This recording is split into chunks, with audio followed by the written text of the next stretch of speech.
Pendant de nombreuses années, la Lune a été une cible d'exploration, les pays rivalisant avec leur mission pour atteindre la surface poussiéreuse de la Lune. Nous avons assisté à des atterrissages lunaires palpitants, des premiers pas aux récentes explorations du pôle Sud. Mais si je vous disais une mission osée aller au-delà? Une mission qui a non seulement atterri sur la Lune, mais a également subi la rudesse de la nuit lunaire. Non pas une, mais 3 nuits lunaires. Oui, vous avez bien entendu. Nous parlons de l'incroyable réussite de la mission de la JAXA, agence japonaise d'exploration aérospatiale. Ce n'était pas seulement un toucher rapide et un au revoir d'un geste de la main. C'était un exploit audacieux d'endurance lunaire, passant 3 nuits lunaires ahurissantes à la surface. Les brillants scientifiques de la JAXA, l'agence spatiale japonaise, ont réalisé ce que personne d'autre n'a fait. Faites-nous en savoir plus sur cette mission. Cette mission concerne un atterrisseur nommé SLIM, qui est l'abréviation de Smart Lander for Investigating Moon. SLIM est une mission de l'agence japonaise d'exploration aérospatiale pour explorer la Lune.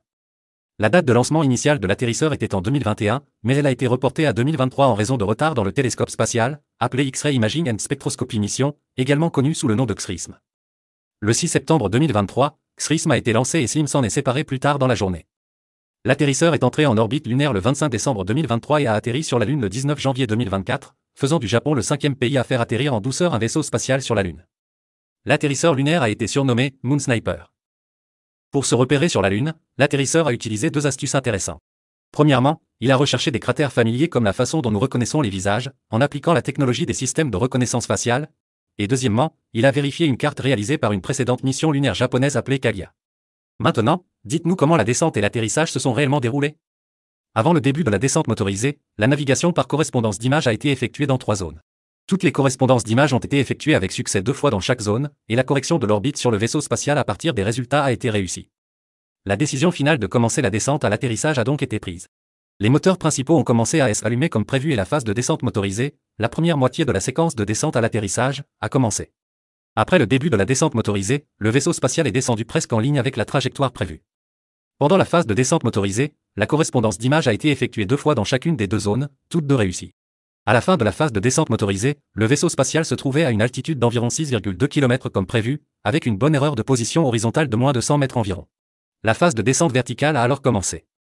Après être entré dans la phase de descente verticale, les mesures d'altitude par le radar d'atterrissage ont été lancées avec succès. La correspondance d'images a été effectuée 2 fois chacune à une altitude d'environ 4000 mètres et 500 mètres, et cela a réussi. La quantité de correction de position horizontale était d'environ 100 mètres et 50 mètres, respectivement, et le contrôle de correction de position qui en a résulté a également été mis en œuvre avec succès. À une altitude de 50 mètres, la détection d'obstacles basée sur l'image a également été effectuée avec succès, et le vaisseau spatial a identifié de manière autonome l'emplacement le plus sûr sur l'image, qui a ensuite été utilisé sur la cible d'atterrissage finale. Sur la base de ces informations, on pensait que la descente à une altitude de 50 mètres était très bonne. Et finalement, l'atterrissage s'est produit avec succès. SLIM fait la une des journaux car, contrairement à la plupart des atterrisseurs qui ne survivent qu'un jour sur la Lune, soit environ 2 semaines sur Terre, SLIM a réussi à survivre pendant 3 nuits lunaires. SLIM a atterri sur la Lune le 19 janvier, et moins de 2 semaines plus tard, le Soleil s'est couché. La première nuit de SLIM sur la Lune a commencé le 31 janvier et s'est terminée le 15 février. Personne ne s'attendait à ce que SLIM fonctionne à nouveau à cause de la froide nuit de la Lune. Mais étonnamment, lorsque le Soleil s'est levé sur elle, endroit où SLIM était garé près du pôle sud de la Lune, l'atterrisseur s'est réveillé et a recommencé à fonctionner. C'est surprenant car les nuits sur la Lune sont extrêmement froides, atteignant des températures allant jusqu'à moins 133 degrés Celsius. Ce froid détruit généralement les batteries et l'électronique des atterrisseurs. SLIM n'a pas non plus été conçu pour supporter ces températures froides, et les scientifiques ne savent pas exactement comment il a survécu si longtemps. Ils espèrent qu'en étudiant SLIM, ils pourront apprendre à construire de futurs atterrisseurs capables de survivre aux dures nuits lunaires. Même si l'équipage de SLIM a été surpris par sa première nuit sur la Lune, ils n'ont pas abandonné. Puis la deuxième nuit est tombée à nouveau sur SLIM le 29 février, ses opérateurs s'attendaient à ce que la baisse répétée de la température d'environ 212 degrés à environ 274 degrés Fahrenheit sonne le glas de l'atterrisseur. Ils ont rapidement envoyé des instructions à l'atterrisseur, lui disant de prendre des photos et des mesures de son environnement avant la prochaine longue et froide nuit lunaire. Tout le monde pensait que ce serait la fin, c'est sûr. Mais devinez quoi? Lorsque le Soleil s'est levé à la fin du mois de mars, SLIM s'est réveillé à nouveau et a commencé à envoyer des informations à la Terre.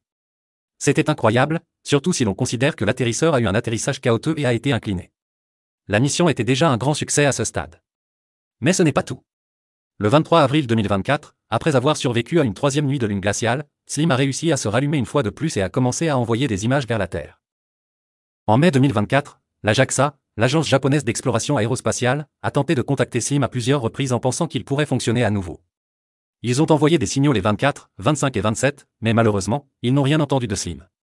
Puisque la Lune a tourné et que SLIM est maintenant dans l'obscurité où il ne peut pas obtenir la lumière du Soleil pour l'énergie, ses tentatives pour ce jour lunaire sont terminées.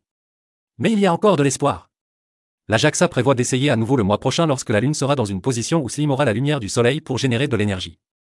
Il pense que la nuit froide pourrait avoir provoqué l'arrêt de tout le système, et lorsque le Soleil frappera à nouveau les panneaux solaires, il pourrait tout redémarrer. Voici quelques faits intéressants sur la mission Slim de la JAXA. Point Landing Pro. Contrairement à la plupart des atterrisseurs lunaires, Slim visait la super précision. Il ne se contentait pas d'atterrir sur la Lune, il voulait atteindre une zone cible spécifique à moins de 100 mètres. C'est comme atterrir dans le mille sur un terrain de basket depuis l'espace. Lunar Night Owl.